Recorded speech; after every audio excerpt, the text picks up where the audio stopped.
Selamat siang bagi kita semua. Kita jumpa kembali dalam pembimbingan program Magister Teologi dalam mata kuliah Eklesiologi dengan Pendeta Ricky Sembering.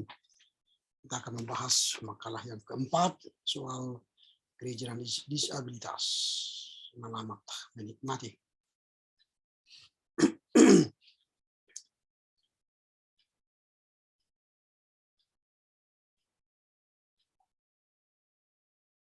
Ya, selamat siang bagi kita, Ricky. Bagaimana kabar?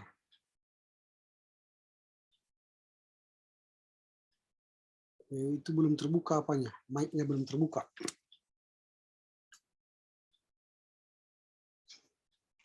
Bentar Pak, ngambil headset dulu Pak.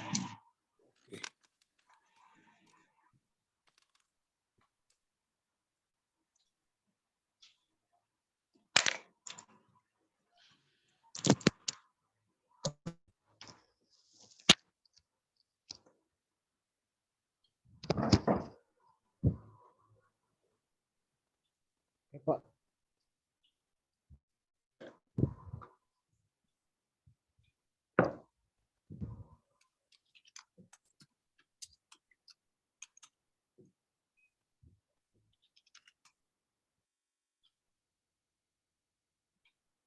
Oke, kita sudah masuk pada tahapan yang terakhir ya. Ini pembahasan paper yang terakhir. Iya Pak. Dan kita akan segera mengakhiri pertemuan kita nanti di semester ini. Baiklah, sebelum kita mulai, kita mohon bimbingan Tuhan. Kita berdoa. Bapa dalam surga, kami bersyukur siang ini boleh bertemu kembali dalam rangka pembimbingan mata kuliah Eklesiologi dalam rangka proses program Magister Teologi untuk saudara Ricky Sembering. Berkati pertemuan kami dari awal hingga akhir sehingga kami boleh memahami maksud dari pertemuan kami. Terima kasih Bapa, demi Kristus kami berdoa. Amin. Baik, sebelum kita memasuki proses pembicaraan kita hari ini, saya akan memberikan beberapa pengumuman lah ya. Yang pertama, tentu dalam mengakhiri semester ini, kalau dari segi silabus sebenarnya kita sudah pertemuan ya. Kita sudah hampir 7 kali pertemuan, dan tentu setelah ini nanti yang kita harapkan ialah saudara Ricky nanti akan membuat perbaikan dari semua paper yang sudah kita bahas. Dari perbaikan itu nanti baru saya akan memberikan nilai akhir dari pertemuan kita. Nah, kemudian tentu setelah itu nanti berakhirlah perkuliahan kita semester ini, dan tidak ada istilah ujian semester di sini kan, tidak ada, dan hanya perbaikan itu nanti yang akan kami terima. Itu yang pertama. Kemudian yang kedua, tentu sebelum ujian mengakhiri semester ini ada anjuran dari pihak keuangannya supaya nanti setiap program magister, mahasiswa magister itu harus segera menyelesaikan administrasi keuangan di kampus, karena bagi mereka yang belum menyelesaikan administrasi keuangan nanti nilainya tidak bisa dimasukkan ke portal. Itu yang dianjurkan oleh bidang keuangan kepada kami. Nanti pembayarannya kan sudah ada dibuat kapan terakhir kan, itu yang kedua. Lalu yang ketiga tentu nanti kita tidak tahu apakah semester berikutnya kita akan bertemu dalam perkuliahan yang berbeda, tapi walaupun tidak bertemu dan tidak bersama kita, jika ada hal-hal yang berkenan nanti dalam proses perkuliahan lainnya, kita tidak menutup kemungkinan bisa bertemu atau berdiskusi. Nah, itulah beberapa catatan dari saya sehingga nanti walau perkuliahan sudah berakhir, tapi tidak akan mengakhiri perbincangan kita dalam diskusi-diskusi yang yang membangun. Begitu ya. Baik, saya akan mulai membahas dari makalahmu. Sebentar saya akan share screen. Ya. Oke, ya dimulai dari judul. Nanti judul ini selalu kita mulai dari font 18 ya, dari 18 nanti. Ya, sehingga setiap judul itu font 18 yang ini. Karena dia judul besar ya. Lalu judul yang berikut ini bisa 16 ya.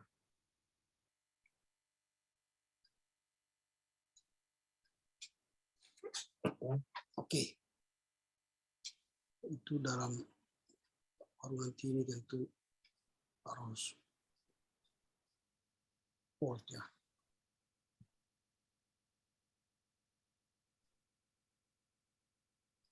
Ya, jadi yang saya lihat ini belum diupdate, sehingga ketika klik misalnya rumusan masalah, ini tetap halaman 3 yang tampil, tidak ke rumusan masalah.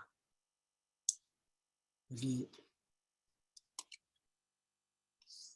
oke.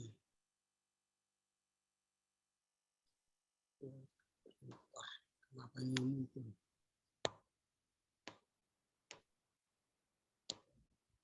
Apakah tertutup dia? Oke. Itu yang muncul dia ketika kita klik. Nah, mungkin nanti perlu diupdate ya, diupdate. Kemudian di pendahuluan dalam menulisnya ini nanti harus diperhatikan dalam penulisan selanjutnya. Nya ini ya, harus dipakai huruf penghubung. Jadi setiap menulisnya karena itu kepemilikan, maka dia harus ditulis seperti ini. Nya, mencobainya.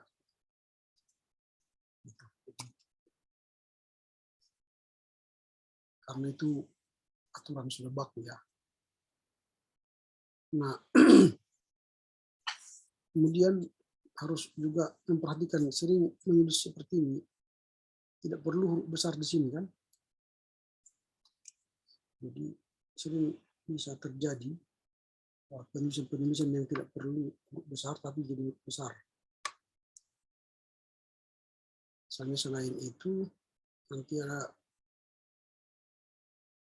banyak ini, misalnya ini. Bagaimanakah P? Ini kan P ini. Nanti ada banyak itu. Kemudian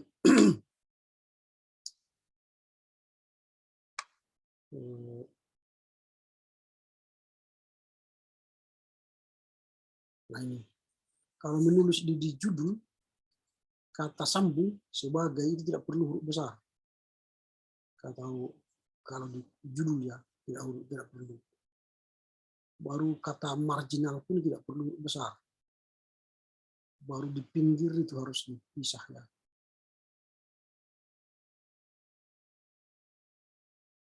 Nah, misalnya ini kata sambung lagi. Terhadap, ya, sebagai, bagi, untuk, itu kan kata sambung. Dalam judul tidak perlu huruf besar. Baru ini dalam teologi pun tidak perlu huruf besar.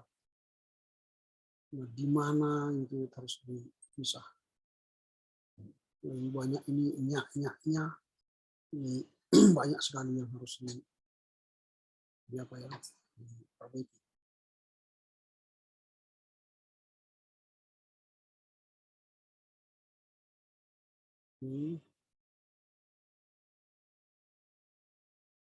Nah, nantilah itu ya. Oke, kita akan sekarang masuk pada substansi. Nah, ini latar belakang. Judulnya kan gereja dan kaum disabilitas.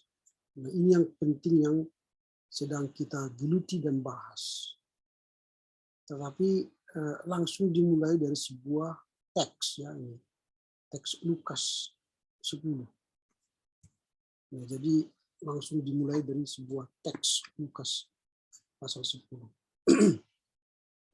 Nah, kalau kita baca teks Lukas ini, Lukas pasal 10 ayat yang ke-25, ini kan berbicara soal orang Samaria yang murah hati. Nah, jadi apa yang harus kuperbuat, ya? Dia sudah baca hukum Taurat, baru Yesus katakan kasihilah Tuhan Allahmu, lalu dia memberi respon juga atas jawaban Yesus. Jawab Yesus, jawabmu itu benar, perbuatlah demikian maka engkau akan hidup. Baru kemudian tetapi untuk membenarkan dirinya orang itu berkata, dan siapakah sesamaku? Manusia. Baru Yesus membuat sebuah perumpamaan soal orang yang turun dari Yerusalem ke Yeriko. Nah, kemudian dia mengalami kehabisan, dirampok, ya, dan sebagainya. Ini sudah kisah yang lama ini. Lalu ini menjadi sebuah teks yang dirujuk oleh Ricky untuk mengangkat sebuah isu disabilitas dalam gereja. Nah, jadi pertanyaannya ialah, apakah teks ini mengangkat isu disabilitas? Nah, ternyata ketika kita baca, tidak ada di situ orang yang disabilitas di teks itu. Nah, itu berarti teks ini tidak menjadi kata kunci dalam membuka sebuah narasi tentang disabilitas, gitu ya. Jadi tidak kena dia pada tema kita yang akan membahas gereja dan kaum disabilitas. Jadi membuat satu teks itu harus lebih mengena kepada topik yang kita angkat. Nah, memang di sini dalam narasi ini sebenarnya cukup miris. Kita menyaksikan sebuah pertanyaan diberi oleh seorang ahli yang keseluruhan hidupnya berada di dalam sebuah agama, mengikatnya dalam sebuah Taurat, ya. Tetapi saya mencoba menuliskan sebuah makalah mengenai kaum disabilitas. Ternyata ahli Taurat itu tidak sendiri, gitu. Nah, kemudian tidak hanya dia yang menunjukkan pertanyaan bagi manusia dan gereja sebagai tubuh Kristus pun masih memunculkan pertanyaan yang sama sebagai sebenarnya terhadap Yesus. Kenapa? Nah, artinya tidak ada korelasi teks ini kepada tema ini. Atau sampai di sini dulu, ada kira-kira masukan dari Ricky, mengapa memilih teks ini sebagai rujukan disabilitas dalam makalah ini? Silakan. Ya, terima kasih Pak. Jadi memang untuk merujuk kepada disabilitas itu sendiri tidak ada ayat yang condong mengerucut ke disabilitas sebenarnya. Tapi Lukas 10 ini saya angkat ke orang Samaria yang murah hati. Saya lebih condong ke marginalisasinya Pak. Itu nanti esensinya saya buka mengenai Lukas 10 ayat 25 sampai 37 ini. Bagaimana pemarginalisasian sama manusia, terlebih ahli Taurat sendiri dalam tanda kutip siapa mereka, sehingga mereka bertanya berani, siapakah sesama aku manusia. Disitulah yang saya tarik Pak, gambaran halusnya pemarginalisasian itu ada kaitannya dengan kaum disabilitas. Hanya sebatas itu Pak. Jadi karena tidak adanya teks dalam kitab suci soal disabilitas gitu ya,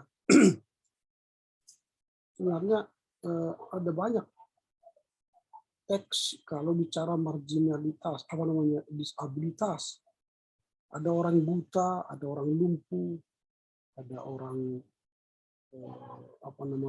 penyakit kusta, ada orang yang penyakit 38 tahun, banyak yang disabilitas di teks, di perjanjian lama, perjanjian baru, itu banyak ya sebenarnya kalau soal merujuk teks ya. Tapi ya kita lihat aja nanti ke bawah ya.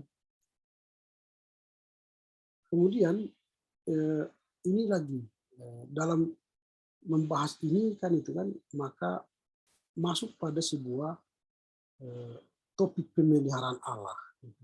Ini topik baru, walaupun dalam judul disebut bahwa pemeliharaan Allah terhadap kaum disabilitas dalam panggilan gereja masa kini. Jadi pemeliharaan itu berkaitan dengan kaum disabilitas. Nah, baru ini kan karena latar belakang masalah, ini harus clear soal latar belakang masalah ini. Nah, jadi di sini dikatakan oleh Ricky dalam kajian tulisan ini akan dituangkan pemeliharaan Allah atau providensia Dei.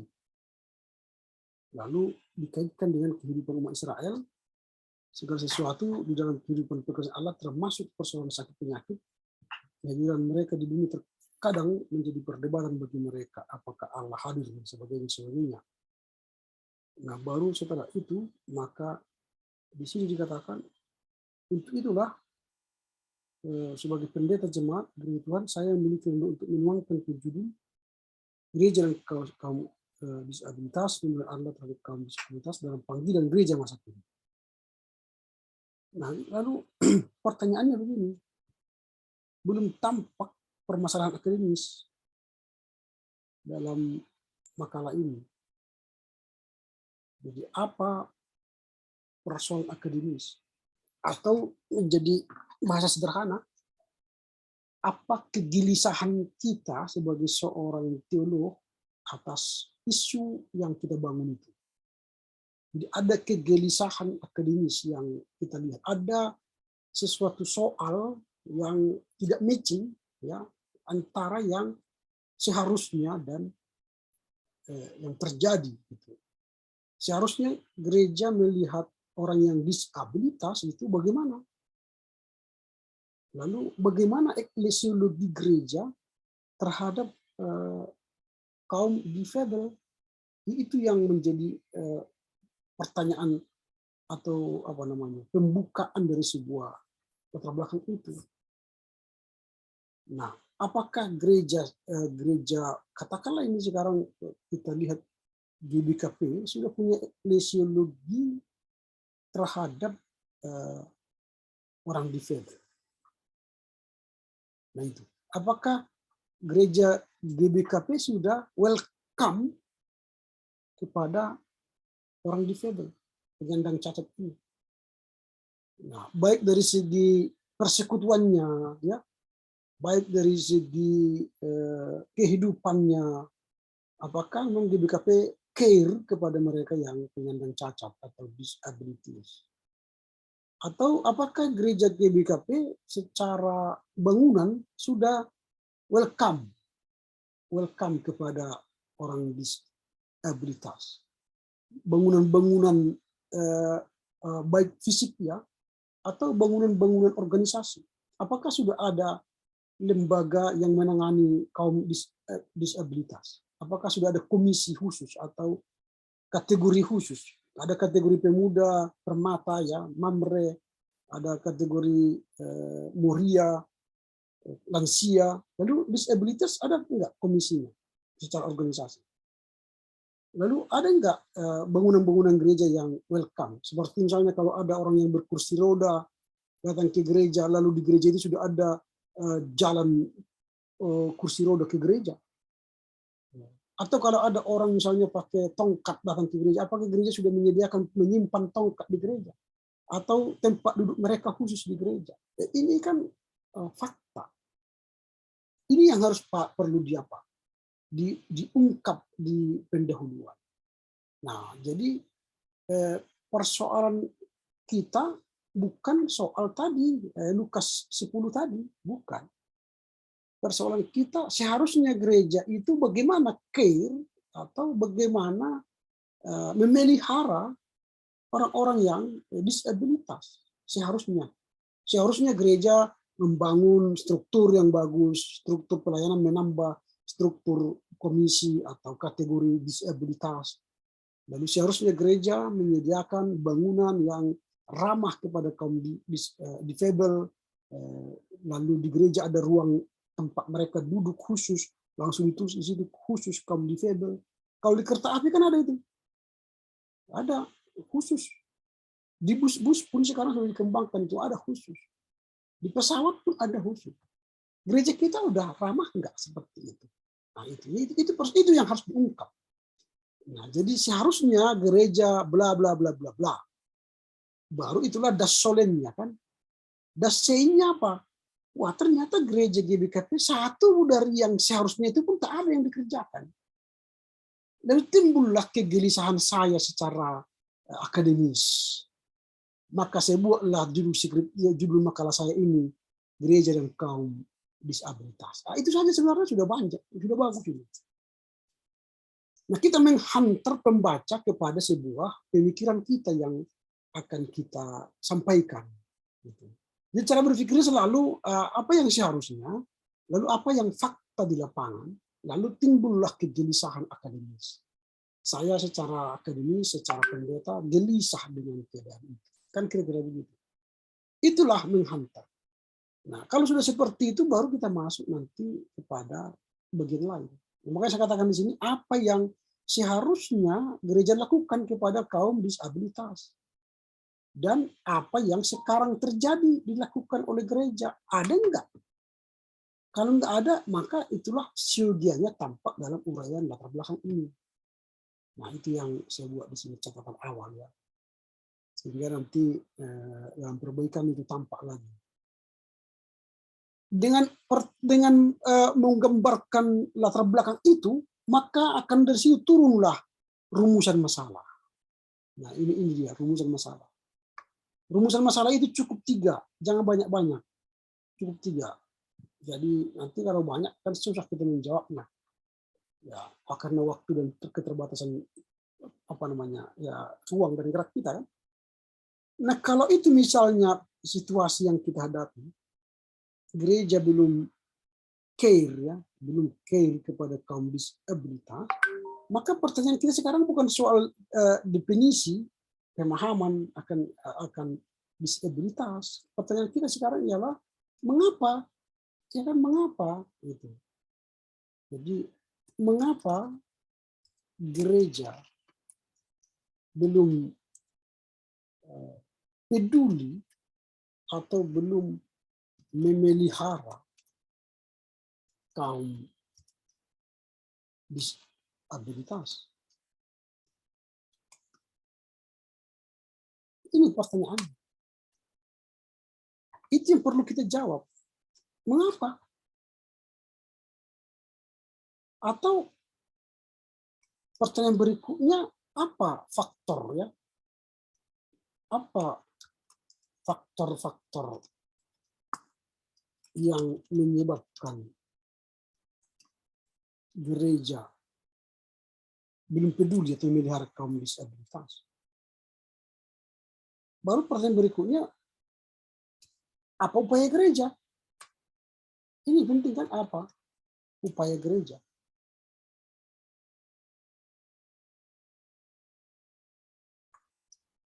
Nah, apa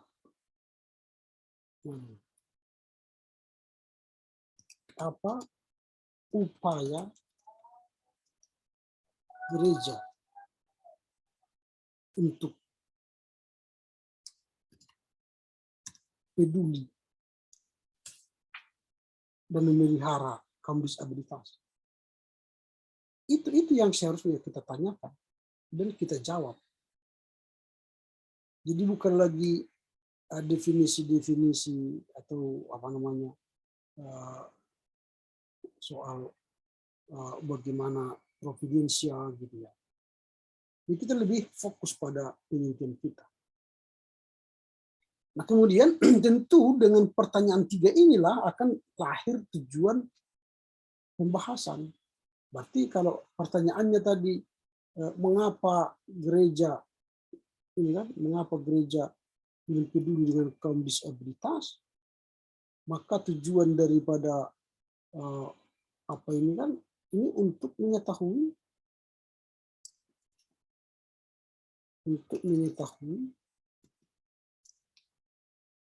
mengapa gereja belum peduli.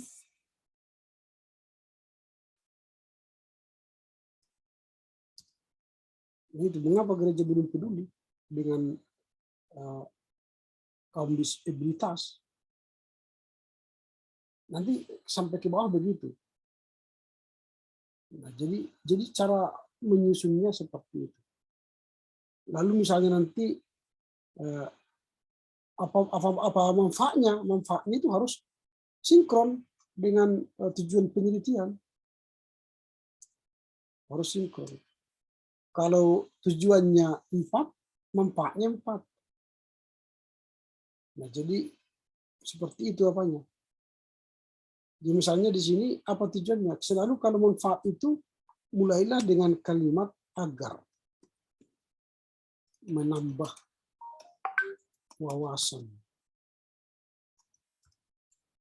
ya, wawasan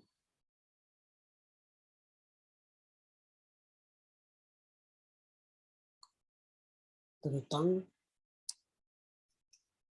mengapa gereja belum memelihara, ya,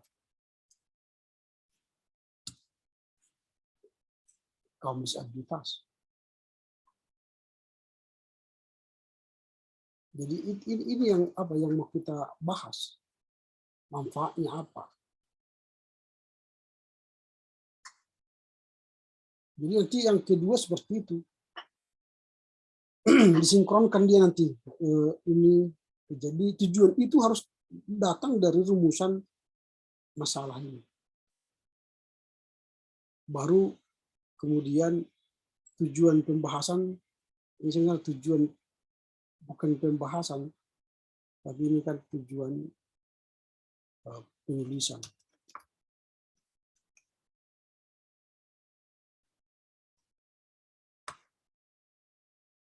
Nah itu, karena kan manfaat penulisan. Disinkronkan nanti dia. Semua, kalau di sini 3, sini 3, sini 3.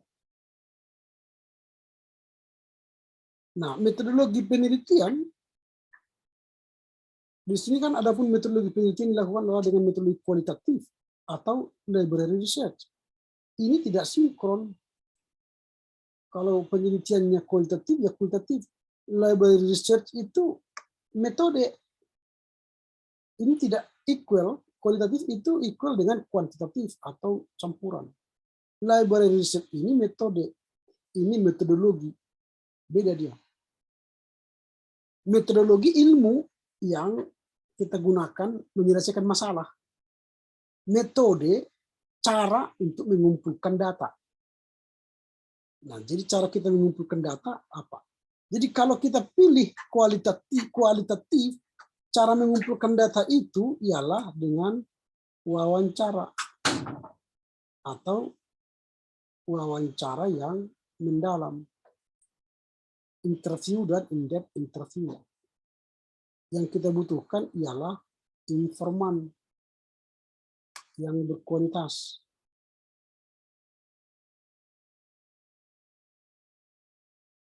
Tentu library research itu boleh saja bagian yang berikut dalam mengumpulkan data. Tapi ini kita wawancarailah orang. Atau kalau misalnya kita tidak mewawancarai, kita misalnya melakukan metode library research, maka dikatakanlah saya menggunakan metodologi kualitatif dengan metode library research. Jadi saya khusus melakukan penelitian pustaka. Nah, jadi penelitian pustaka pun ada jalannya, ada prosedurnya. Jadi kita mungkin sering menganggap bahwa library research itu adalah sebuah penelitian yang gampang ya. Nah, pokoknya masukkanlah library research gitu ya, tanpa melihat apa sebenarnya library research. Nah, kalau kita melihat apa itu library research, itu panjang prosesnya, itu panjang sekali proses library research. Kalau nanti ya kau misalnya lihat di Google apa itu library research, wah itu panjang sekali. Library research itu misalnya minimal 50 buku harus kita baca, lalu kita bandingkan, lalu kita harus membuat book review daripada library research itu. Jadi library research itu bukanlah sebuah asal ada hanya cukup membaca buku-buku, bukan. Itu panjang sekali library research, proses library research itu panjang sekali, tidak mudah, gitu ya. Cuma memang kita mahasiswa bahkan kampus mungkin tidak mengerti apa itu library research. Gitu. Jadi kalau misalnya kalian nanti googling ya apa itu library research, maka kita akan lihat nanti langkah-langkahnya panjang sekali. Nah itu. Jadi nantilah dibaca apa itu library research ya. Kita tidak usah membahas itu sekarang di sini. Oke, kita masuk pada pembahasan. Nah, karena judul kita ialah gereja dan kaum disabilitas, jadi saya pikir pengertian gereja tak usah lagi dibahas. Karena kita bukan lagi tahap mengerti gereja ya. Kita sudah lebih pada advance ya. Kalau orang pemula mungkin bolehlah membuka dengan gereja, pengertian gereja. Tapi kalau sudah program magister, kita tidak lagi pada tahap definisi yang akan kita bicarakan, tapi kita sudah berbicara soal metodologi ya, metodologi. Jadi lebih pada poin yang akan kita bahas. Apa itu? Kita membicarakan soal disabilitas. Jadi ini harus kita angkat ke atas. Yang ini poin 2-3 ini. Jadi ini yang harus kita dahulukan. Ini menjadi 2.1. Karena ini yang penting. Apa itu pengertian disabilitas? Nah, kalau soal pemeliharaan ini kan bolehlah, tapi tidak begitu penting sekarang. Tapi bolehlah ini jadi apa. Tapi kalau pengertian gereja, saya pikir tidak perlu lagi kita bahas soal pengertian. Nah, tapi kalau kita bicara soal pengertian disabilitas, di sini tampaknya belum begitu terurai sebenarnya apa itu disabilitas. Nah, di sini kan sudah diangkat imamat. Tadi di atas Lukas. Nah, ini kan sudah terjadi perbedaan pembahasan topik. Di atas tadi Lukas 10, sekarang kita sudah masuk kepada pembahasan imamat 21 ayat yang ke-17. Ini setiap orang dari antara keturunanmu turun-temurun yang bercacat badannya, janganlah datang mendekat untuk mempersembahkan santapan Allahnya. Nah, ini sudah ada teks tadi kan. Kalau bilang tidak ada teks tadi, ternyata ada teks di sini. Nah, ini tapi ketika kita berbicara pengertian disabilitas, ini langsung kepada teks Alkitab. Maunya kita cari dulu teks umum, apa artinya pembahasan disabilitas. Nah, secara umum ya. Bahkan bisa kan dilihat nanti di kamus-kamus ensiklopedi umum ya. Apa itu disabilitas. Baru kita masuk pada disabilitas dalam kitab suci. Sebenarnya bagaimana kitab suci memelihara atau care kepada orang yang disabilitas. Ini kan sedikit sekali ya Pak. Baru ini disabilitas sebagai kaum marginal. Nah, ini juga dibahas dari teks Keluaran 11. Nah, jadi kalau mau fokus kepada satu teks misalnya, lebih bagus fokus kepada teks ya. Tapi tidak apa-apa lah. Baru ini penyebab terjadinya disabilitas. Nah, jadi ada yang di sini karena faktor genetika ini. Nah, apakah misalnya kalau dia tidak bisa ngomong, apakah anaknya juga tidak bisa ngomong? Banyak orang tuanya yang tunarungu, tapi anaknya bisa bicara. Banyak orang tuanya kakinya ya mengecil sebelah kiri atau sebelah kanan, anaknya normal. Berarti bukan genetika. Jadi tidak ada ya, rujukan yang mengatakan seseorang cacat itu karena ada genetika. Biasanya genetika itu kan penyakit gula, penyakit jantung, penyakit kencing apa macam itu penyakit biasanya. Kalau disabilitas tidak pernah dikaitkan dengan genetika. Nah, itu apakah ini sebuah penelitian nggak tahu kita. Tapi ini pertanyaan besar juga. Kalau bawaan lahir boleh saja, karena lahir cacat ya bawaan lahir boleh saja. Karena itu kan tidak bisa kita tentukan seseorang normal dan cacat waktu lahir kan. Tapi kalau bicara genetika, ini nampaknya tidak ada teori ya atau tesis yang mengatakan seperti ini. Nah, bisa karena kecelakaan, oke boleh. Ya. Baru bisa saja sekarang disabilitas itu karena malpraktek ya kepada anak-anak yang sakit waktu kecil lalu dokternya kasih obat yang salah akhirnya malpraktek ya bisa saja. Baru karena ya apalagi faktor kecelakaan kerja bisa saja karena faktor kecelakaan kerja dia menjadi cacat ya di pabrik-pabrik misalnya tangannya terpotong atau kena percikan ke matanya bisa saja banyak faktor.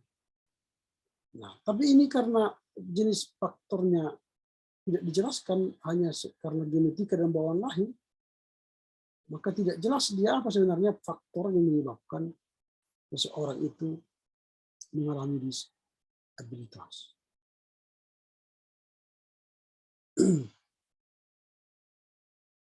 Nah, baru sebenarnya ini paling penting pembahasan paling utama soal bagaimana pemeliharaan Allah terhadap kaum disabilitas. Nah, jadi kepedulian Allah dan rancangan Allah. Nah, oke, kita lihatlah dalam teks ini bagaimana Allah peduli kepada orang-orang yang disabilitas. Ini bergeser dia semua karena sudah apa ya? Karena di atas tadi.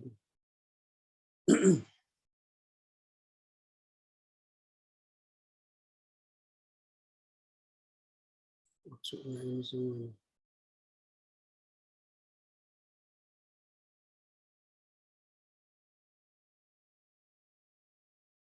Oke. Jadi kepedulian Allah terhadap orang yang kaum disabilitas.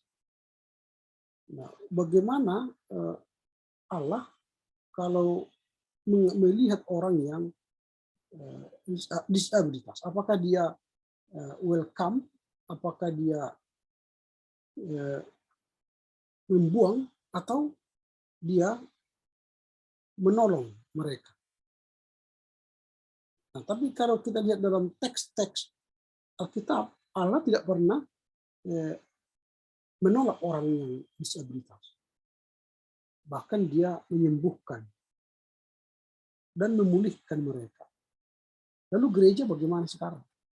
Kan itu. Kalau Allah peduli dengan orang yang kaum disabilitas, lalu bagaimana gereja? Nah, kepedulian Allah dalam hukumnya, ya, bicara. Baru kepedulian Allah dalam penyediaan kebutuhan tempat tinggal. Nah, jadi apa namanya? Kalau Allah menyediakan tempat tinggal bagi orang yang disabilitas, apakah gereja juga menyediakan sarana bagi orang yang disabilitas?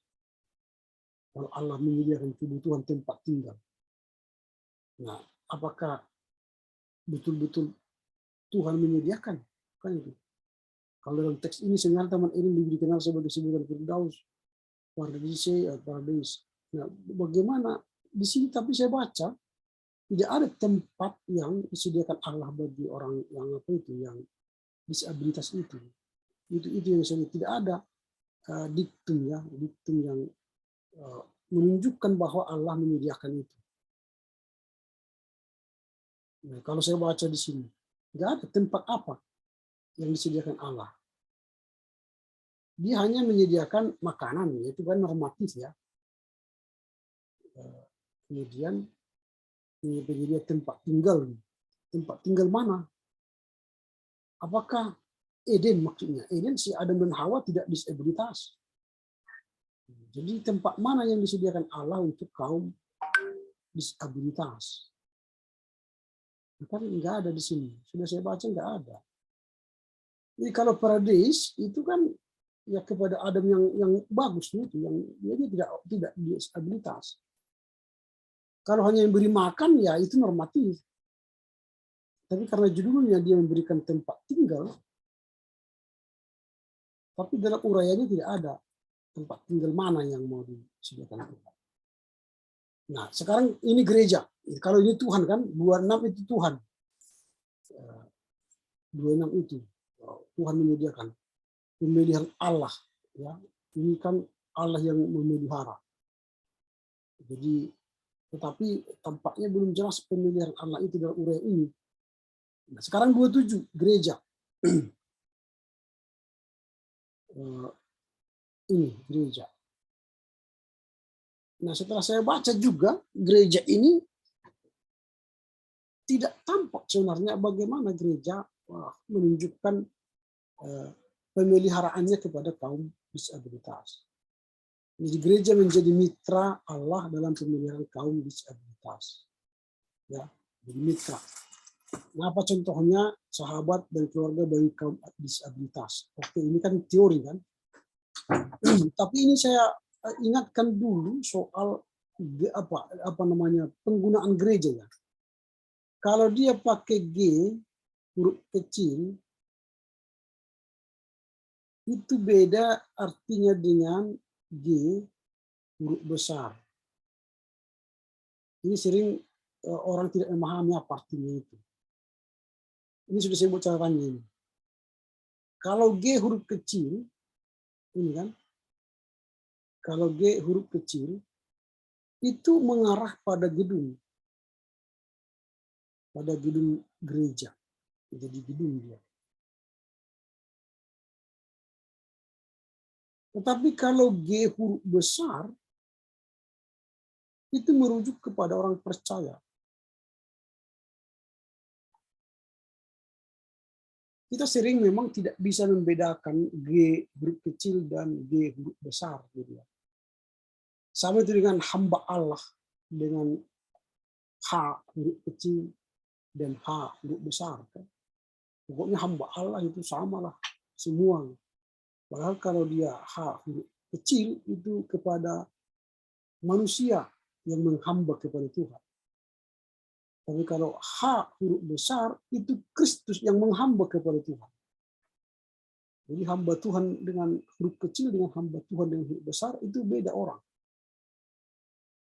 Jadi kalau kalimat ini misalnya kita artikan, coba kita baca. Kadang-kadang kita tidak bisa mengerti apa artinya kalimat itu karena tidak memahami tadi. Sebagai sebuah gereja. Nah, ini gereja ini apa ya? Apakah gedung atau orang? Sebagai sebuah gereja yang hadir menjadi sebuah persekutuan. Berarti ini adalah orang karena bangunan tidak bisa bersekutu. Berarti harusnya ini huruf besar. Tentu saja gereja, ini huruf kecil atau huruf besar kan? Bukan terdiri hanya sebatas gedung saja. Bagi kaum disabilitas, gereja, nah gereja ini kan mana? Hadir sebagai sahabat. Gereja mana? Gedung sahabatnya atau manusianya yang sahabatnya. Dan keluarga bagi mereka. Nah, ini sering mahasiswa tidak bisa membedakan mana gereja orang atau mana gereja bangunan. Sehingga kalimatnya gereja nggak ngerti kita gereja itu yang mana. Jadi gereja merengkuh dengan segala persoalan yang mereka hadapi. Ini gereja berarti orang. Termasuk juga keluarga mereka yang merasa sedih atas kelahiran kaum disabilitas dalam keluarganya. Nah, ini perlu harus dicermati nanti gereja mana yang dipakai, G huruf kecil atau G huruf besar. Nah, ini harus diperhatikan dalam setiap penulisan kata gereja. Nanti selanjutnya pun diperhatikan lagi. Nah, duta melawan diskriminasi bagi kaum disabilitas. Nah, berarti ini siapa ini yang akan menjadi duta? Ini G ya, karena huruf pertama ya gereja huruf besar, berarti orangnya gereja hadir. Tapi kalau ini saat ini banyak media yang dapat digunakan oleh gereja, berarti ini kalau gereja huruf kecil gedung, ya gereja gedung kan nggak bisa bergerak.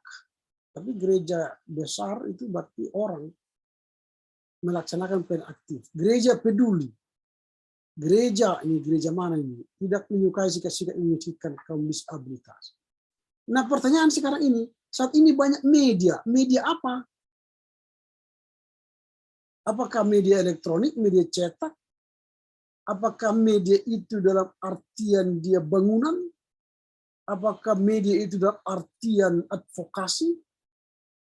Apakah media itu dalam artian pendampingan atau rumah bagi orang disabilitas?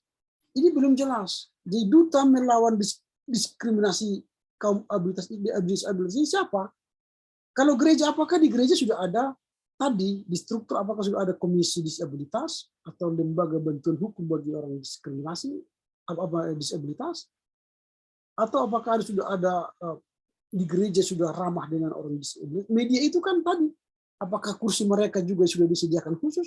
Apakah jalan mereka menuju gereja sudah disediakan khusus? Nah, itu kan media. Nah, ternyata kan kadang-kadang gereja yang paling banyak melakukan diskriminasi terhadap orang yang disabilitas. Nah, karena bangunan kita tidak pernah ramah dengan mereka. Nah, itu. Jadi media itu juga belum jelas. Kemudian mendirikan wadah bagi kaum disabilitas bertumbuh.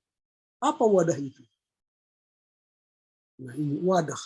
Apa wadah ini? Nah, itu makanya saya tanya, apa itu wadah itu? Nah, karena ini kan sebuah tawaran nanti secara akademis kepada gereja atau kepada pembaca, apa itu wadah yang akan diberikan kepada mereka. Nah, baru penutup kesimpulan. Nah, kesimpulan itu adalah jawaban singkat, ya. Ini jawaban singkat terhadap pertanyaan penelitian. Nah, ini. Kalau tadi mengapa gereja belum peduli, apa faktor-faktor gereja belum peduli, gereja apa upaya gereja? Ini kan pertanyaan. Lalu dijawablah ini secara singkat. Itulah kesimpulan.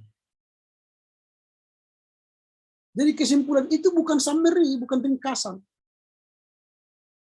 Gereja adalah, disabilitas adalah, pemeliharaan adalah, bukan itu. Tapi kesimpulan, apakah gereja sudah peduli dengan kaum disabilitas setelah kita teliti? Itu kesimpulan. Apakah gereja sudah punya upaya melakukan usaha untuk memelihara kaum disabilitas? Nah, maka kesimpulannya di sini adalah jawaban pendek. Kalau jawaban panjang kan sudah kita bahas tadi di bab 2. Jawaban panjangnya apa upaya-upaya gereja, apa faktor-faktor kan harus dijawab dengan di bahasannya. Jadi jawabannya, kesimpulannya apa? Jadi kesimpulan sebenarnya begini. Ternyata hasil penelitian saya dalam makalah ini, gereja belum melakukan pemeliharaan terhadap kaum disabilitas. Gereja tidak menyediakan media, tidak menyediakan tempat bagi mereka. Bahkan gereja belum menjadi sahabat bagi kaum disabilitas. Itu kesimpulan. Nah, dengan kesimpulan itu timbullah saran. Saran supaya gereja membuat tempat duduk atau jalan ke gereja, atau membuat struktur di sinode, bahkan ada media yang mendampingi mereka. Itu kan syarat setelah kita mengambil sebuah kesimpulan. Nah, demikianlah kita membuat sebuah makalah ilmiah yang tertata, lebih sistematis sampai pada kesimpulannya. Demikian Ricky, kalau ada yang mau dipertanyakan.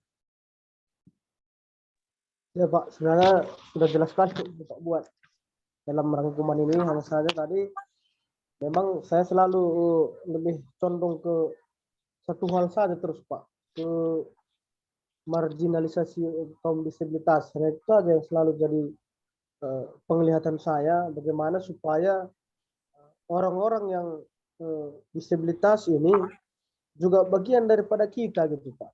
Dia juga ciptaan Tuhan, dia juga istimewa, dia sama seperti kita. Kita tidak berbeda, itu esensi yang saya tangkap dari saya mengangkat judul ini Pak. Ternyata Bapak berikan gambaran yang lebih luas lagi, jangkauannya sudah semakin lengkap Pak. Dan memang sebenarnya saya menyimpulkan bahwa ya gereja memang harus peduli terhadap kaum disabilitas, diberdayakan, bagaimana dia juga bisa ikut dalam pelayanan dan sebagainya. Nah, itu yang saya ingin refleksikan dari poin makalah keempat ini Pak. Betul.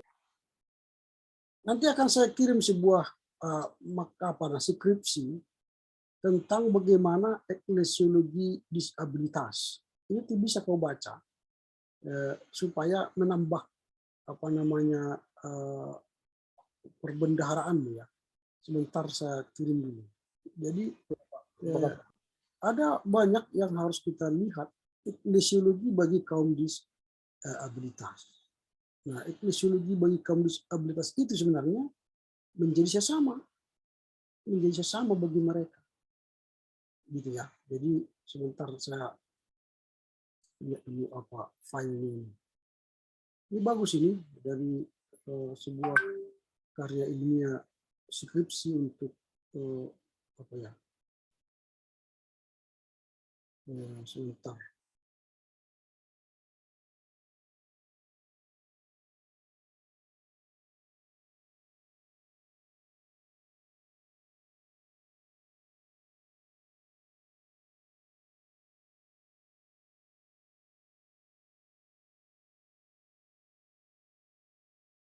Saya lihat dulu mana ini. Oke, ini ya.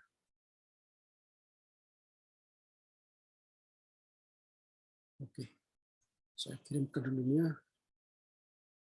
Ricky. Iya Pak. Sebentar.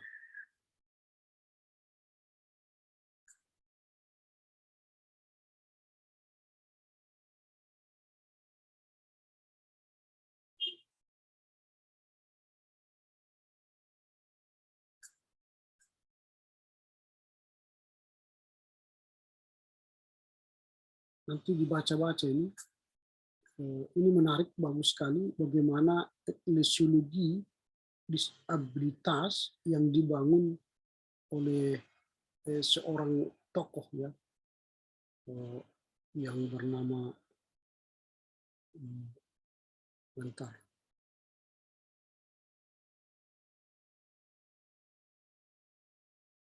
Yang bernama Brett Webb Mitchell. Jadi dia punya eklesiologi disabilitas. Jadi bagaimana menurut Webb Mitchell tubuh Kristus adalah tantangan untuk beradaptasi, berpikir ulang, berimajinasi ulang, dan mempertimbangkan ulang apa yang dianggap normal dalam ibadah, doa, persekutuan, pendidikan, dan pelayanan untuk memberi tempat bagi kelompok minoritas yang ada di sekitar kita. Salah satu minoritas itu ialah disabilitas. Jadi bukunya Beyond Accessibility Toward Full Inclusion of People with Disabilities in Faith Communities, New York Church Publishing 2010. Nah, sudah saya kirim itu. Nanti bacalah. Ya, Dan terima kasih Pak. Termasuk Pak. Bangunlah nanti sebuah bagaimana eklesiologi disabilitas. Itu menarik sehingga akan semakin mempertajam karyamu. Oke, demikianlah Ricky. Kalau tidak ada lagi yang mau ditanya, kita terima kasih ya. Selamat proses. Sedikit lagi Pak. Kapan pengumpulan makalahnya Pak? Ya 1 sampai 2 minggu ke depan lah. Ya Pak, ya Pak, ya Pak.